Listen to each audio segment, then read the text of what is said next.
Shalom and welcome to our study of the Torah portion, the Parashat Shavua. This week's portion is from the book of Genesis, and it's called Parashat Noach, or the portion of Noah. And it's reflected in Genesis 6, beginning at verse 9, all the way through to the end of chapter 11.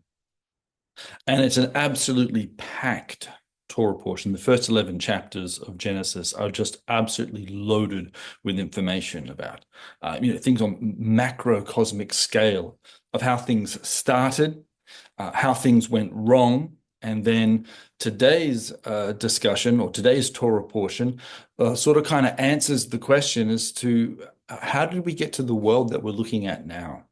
Where do all the nations come from? How does the land get formed in this way? These kinds of thoughts. And where do all the languages come from, etc. And those are explained in this portion. And so the Torah portion starts with a very interesting sentence, which creates for us the requirement to think or rethink some of our previously held conceptions.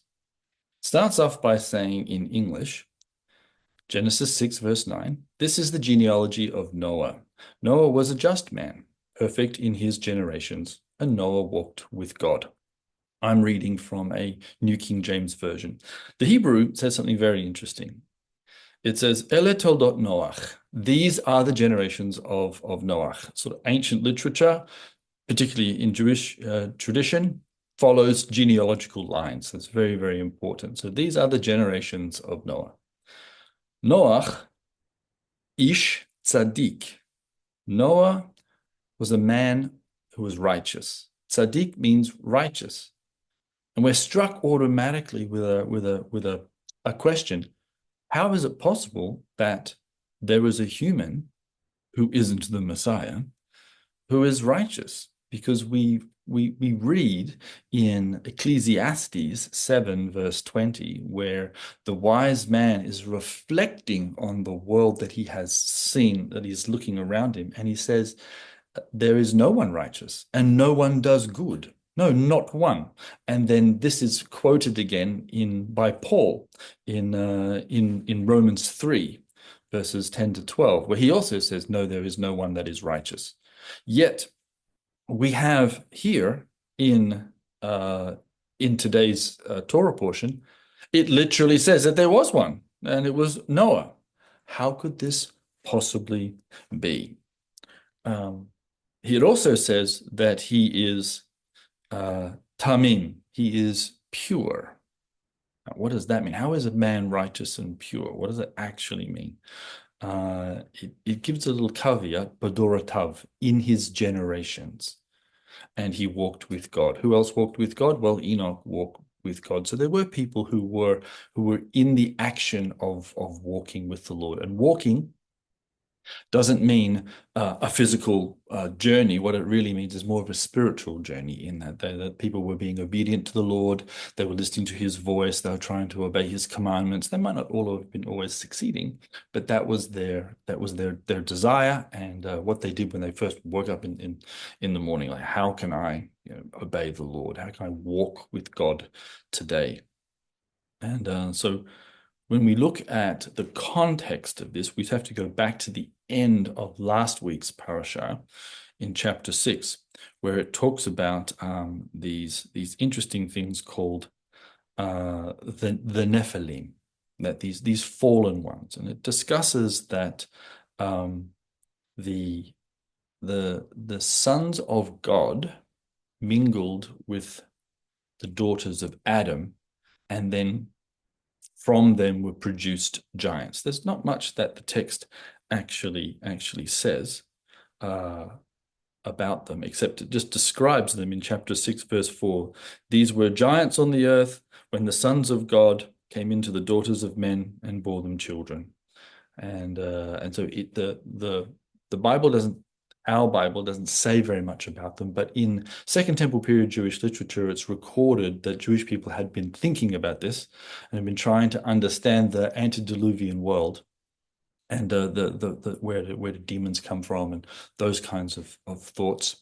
And they they came up with the interpretation or conclusion or tradition that the sons of God are the angels, and the angelic beings mingled with and procreated with the daughters of Adam, humans, to produce a hybrid offspring, which we now identify as either having been the giants or the souls of giants, demons. Now, you don't have to agree with this tradition, but it does sort of give a background that the world that was heading towards the deluge, the world that was heading towards an incredible cataclysm and judgment of God, had become incredibly corrupt. And this corruption had actually mingled heaven and earth when those two things were not supposed to be mingled together. And yet Noah is classified as pure. He has rejected turning away from the Lord. He is walking with the Lord. And so this is accredited to him as righteousness, or being a righteous person, which is actually what we are ascribed to be. The benchmark that Jesus asks us to be is perfect. So in the Gospels, he says, be perfect because your Father in heaven is perfect. And in 2 Corinthians 5, verse 21, it says that we, because of the Messiah, have become the righteousness of God. So we are or Abraham believed God and was imputed to him as righteousness. So while we will make mistakes, and Noah was certainly not perfect, in terms of his genealogy in the antediluvian world, he was following the Lord while the world had rejected God. He was biologically not a hybrid, and so he was pure as opposed to being impure. And so he is selected or called by God to survive the cataclysm. So he is instructed to make an ark, which he does, and he brings his family on. These are Shem, Ham, and Japhet. Now, we sometimes think that is this actually the order that it is? It's possible because it discusses that these are the children and would put them in their order, which means that Shem is the oldest, Ham is the middle child, and Japhet is the third one. And all other flesh had become corrupted. So just this little group of 8 people. And God asks or announces that the cataclysm is coming. And the solution is to construct a boat, a large ark, with which he'll put animals in alongside the humans. And these animals are then distinguished between clean and unclean, or pure and impure, often using the same word as tamim, pure, that had described Noah. What the Bible often produces for us is this concept of we really need to learn to make distinctions. We need to learn to distinguish between things that are pure and things that are impure, things that are clean, things that are unclean. That does not mean that things that are unclean are sinful. Being unclean isn't a sin. Remaining in an unclean state actually might be. But for example, if you touch a dead body, perhaps by burying the dead, which is a good thing to do, then because you have actually encountered and touched death, then you have become impure and or unclean. You haven't sinned, because you've actually done a good deed. And so you would then have a baptism or a mikvah to actually make ourselves pure again, to be able to be in God's presence, which is his desire. So the Bible describes that even in Noah's day, there was the ability to make distinctions between the pure and the impure, between the sacred and the profane, something that our world today has forgotten how to do. We have no ability today in our modern world to distinguish. This is a generalization, of course, as there are those that still do, but the world at large has an issue with that, and that causes all kinds of problems.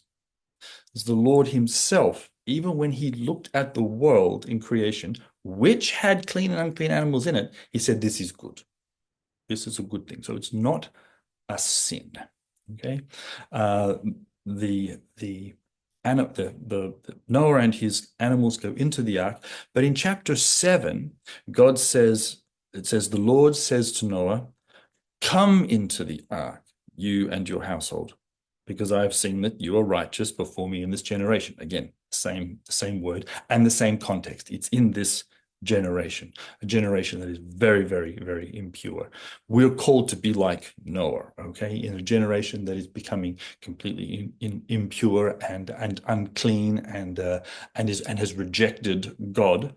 Our role as lights to the nations, as salt of the earth, is to be upright, pure, and walking with the Lord. So the same calling for us. But notice where God is. It says in Hebrew, Boata, okay, v'kol you come you and all of your house into the boat. So where's the Lord? Based on the way the Hebrew says, he's in the ark. He's going to be with the family during the cataclysm, when everything's going to get dark outside and there's going to be horrible noises and there's going to be the deluge and all the horrible things are going to be occurring and in the lightning and the rain and all of that. Where is God? He is right with the people and with the animals, by the way. He's with everybody. He's not aloof. He is not a God that sits outside of the universe, looks down and hurls wrath down and judgment. No, he's involved even inside the judgment. And that is actually a very, very nice thought. When we're going through trials, when we're going through various issues, where's the Lord? He's with us, cajoling us, trying to make us better, comforting us, reminding us of where we might need to confess, etc. All of that is incredibly good and valuable. So when God floods the world, then the human family is left inside the ark, and they're there for a while. And then in chapter 8, we get the first time, Genesis chapter 8, the first time that the Bible says that God remembers, which is a very interesting thought, isn't it? Because God, who is the all divine, powerful being who knows everything, how could he possibly forget something? And so in Hebraic perspective, the concepts of forgetting and remembering are not inherently always linked with memory. Okay, humans forget and we need to remember and recall, but God also has this ability to remember. And it says in chapter 8 verse 1, then God remembered Noah and every living thing and all the animals that were with him in the ark. And then God does something. So memory in its Hebraic perspective is something that drives you into action. When you remember an event or recall a situation or focus on something, that should spur you into doing something. And conversely, doing things helps you remember events, like when Jesus gives his instructions to the disciples and therefore us. Do this to remember me. It is in the action of doing that you actually can recall things and actually preserve information. When you don't do things, then you're actually in danger of forgetting. And that's actually a very dangerous place to be. By casting aside traditions and rhythm and cycles and doing things because we don't like rote, or we want everything to be new and fresh all the time. Sometimes we can end up by not doing things and therefore end up with a society that has actually started to forget the Lord. And that's actually very sad. So God, when he remembers Noah, he gets motivated. He is about to do something. He will drain the water, but it's not quick. It says in chapter 8, verse 2, that the fountains of the deep and the windows of the heaven were stopped. So it stopped raining and it stopped coming up from the depths of the earth. And the rain of heaven was restrained. And the waters receded continually from the earth. And at the end of 150 days, the waters decreased. So when God acts in our modern period, we're often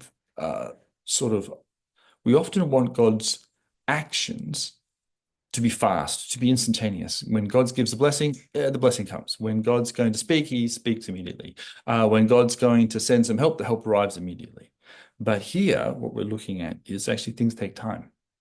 It took time for Noah to build the ark. It took time for the waters to flood the earth. It took time for the waters to decrease so that Noah could disappear, even when God had instructed it. So we're learning that things take time, and that And through time, you actually develop patience. The fruit of the Spirit is patience. But how do you learn patience? You learn patience by actually going through an action. If everything was instantaneous, then you actually would have the inability to know what patience really was. But things aren't always instant. And that can be actually comforting for some of us who might be going through something and not getting the instant healing, the instant answer from prayer or such like. Things may be taking their time. God then gives a covenant with his creation, the first covenant that is actually in the Bible, which is a book of covenants. One of its themes in the Bible is covenants. God is a covenant-keeping God. Who does he make covenants with? We often think of him making covenants with Israel, which he does, but his first covenant is actually with Noah, but also somebody else. God says that in chapter 9, verse 8, then God spoke to Noah and to his sons with him, saying, as for me, behold, I will establish my covenant with you and with your descendants after you. So the world is still embracing this covenant. It has not dissipated. It has not been abrogated. This covenant is a functioning covenant to this day.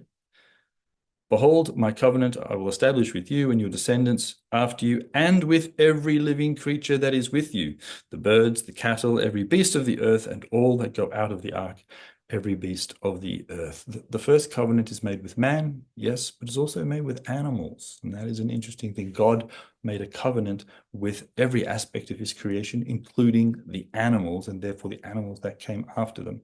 The covenant being that he's not going to flood the world again. And the sign of this covenant, the seal of the thing, is going to be this keshet, this rainbow, where God would look at the rainbow and say, yeah, I will be reminded of my covenant. And in memory means I won't do it. I won't bring judgment like that again upon the earth. We might be in time for other judgment, but not in this way. Now, the verb to create this covenant is not the usual verb. Usually the verb to create a covenant is liakrat, which means to cut, and usually involves the cutting of animals and such like. We often read the expression, let's cut a covenant. But here the actual verb is kayem. I will establish, I will raise up a covenant. So we're struck with not all covenants in the Bible use the word to cut a covenant. There are some that actually use different verbs, and this is the first one. This covenant is something that actually will be replayed again in the New World. If you read Hosea chapter 2, verse, I think it's 18, then in the future it says, in that day I will make a covenant for them with the beasts of the field, the birds of the air, and the creeping things of the ground. And so in the future, God reestablishes his covenant with animals again. Animals are important to the Lord. They always have been. He made them. He made them on the earth. He wanted Adam to interact with them. He wanted Adam to name them. They're good for us. Those of us that have pets enjoy their company. Those that require food enjoy the sacrifice that they've made for us. We delight in the way that animals sustain the world. They give the earth nutrients, and they make our lives a very valuable place. Without them, this world would be actually quite empty when you think about it. So God is going to reestablish his covenant, which he actually considers to be quite important, with his creation again. And so when we discover in the Torah, we read the Torah, we discover God has a role for us to actually take care of animals. And you see him doing it first. I'm going to make a covenant with you. Yes, and it's with all your descendants, Noah. I'm also going to make a covenant with animals, which will continue even into the new world. So in the new world, in the new heavens and the new earth, in the renewed creation, there will be animal life, which we will enjoy because God enjoys diversity. He enjoys the intricacies of animal life and how it works and how it interacts with us. And so there's a lot of joy in that to look forward to as well. And so when we think about this Torah portion, we can think about the looking around at how the world got to be this way. The antediluvian world had become corrupted, incredibly corrupted, so much so it probably had a form of spiritual corruption that we have not seen before, where heaven and earth had mingled and they shouldn't have. And requiring God to do something cataclysmic, which then shapes the world in the way it looks like today. So the world has many, many features of cataclysms. There are extinct volcanoes and things. So the large land features reflect that there have been cataclysmic events of floods, of massive floods. For example, Ayers Rock in Australia is a boulder. It's actually a giant rock that seems to be pushed there. There are water features like the Rimon crater in Israel that look like that have these large caverns that have been charred out by massive amounts of water. We find animal the fossils of animal life on tops of mountains, indicating that they were once submerged and were not always exposed to the air. So there's large sections of our world that reflect what we're actually reading. The book of Genesis is describing to us a bit of the world that we have today. And so in all of this devastation and troubles and problems, where do we find God? We find God with his people. We find God engaging in making covenants. We find God, even into the future, continuing with those covenants, meaning he is eternal. He is consistent. He is not going to change his mind. And oh, that is such good news. Thank you for listening. Thank you for journeying on us with the Torah. I hope you found this valuable. Please see the next part where we will continue with the children of Noah as they come off the ark and we encounter sin once again, and then we get into the table of nations, and then how the languages came to be.